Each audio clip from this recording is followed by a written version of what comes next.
தேவனே நான் ஓமதண்டையில் இன்னும் நெருங்கி சேர்வதே என் ஆவல் பூமியில். தானியேல் 5:2.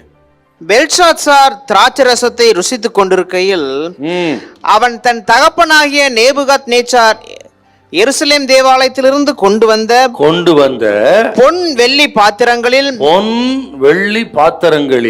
ராஜாவாகிய தானும் தன் பிரபுக்களும் தன் மனைவிகளும் தன் வைப்பாட்டிகளும் குடிக்கிறதற்காக அவைகளை கொண்டு வரும்படி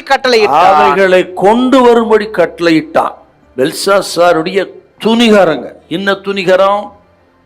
இவனுடைய தாத்தா நேபுகாத் நேச்சார் எருசலேமில் படையெடுத்து போய் எருசலேமை அடித்து தேவாலயத்தில் இருந்த பரிசுத்த பனிமுட்டுகள் அது எல்லாவற்றையும் பசும் பொன்னினால் செய்யப்பட்ட பரிசுத்த பனிமுட்டுகள் எல்லாவற்றையும் அவன் எடுத்து கொண்டு வந்து பாபிலோனிலே அவனுடைய தெய்வத்தின் கோயிலை வைத்து பூட்டி வைத்திருந்தான்.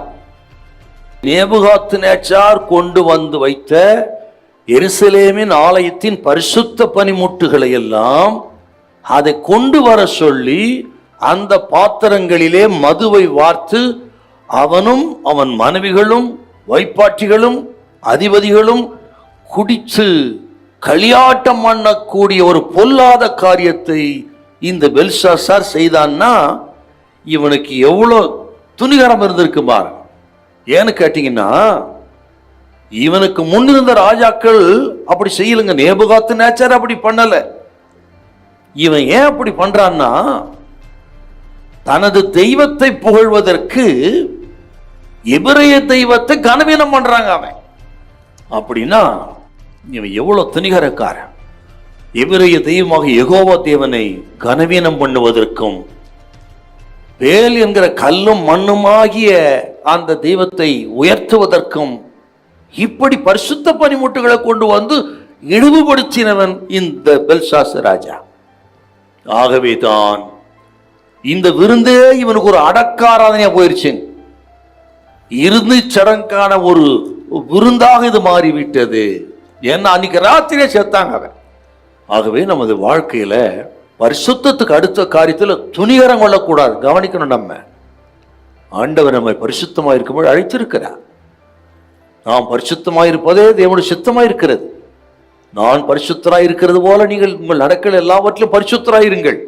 1 பேதுரு 1:16-17 பார்க்கிறோம். இது கேட்கிற வாலிப தம்பி தங்கச்சி யாரோட பேச தெரியல, துணிகரம் கொள்ளக்கூடாது. ஆகவே கவனமா இருங்க.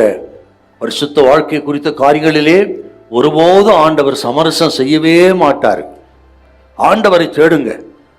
கர்த்தருக்கு பயப்படுற பயம் இருக்கட்டும் உங்களுக்குள்ள. இதை விட மோசமா தான் இருக்கும் இனிமே. நீங்க தான் உங்க ஆவிக்க வாழ்க்கையை காத்துக்கிடணும். கவனமா இருங்கள். ஹல்லேலூயா, ஹல்லேலூயா.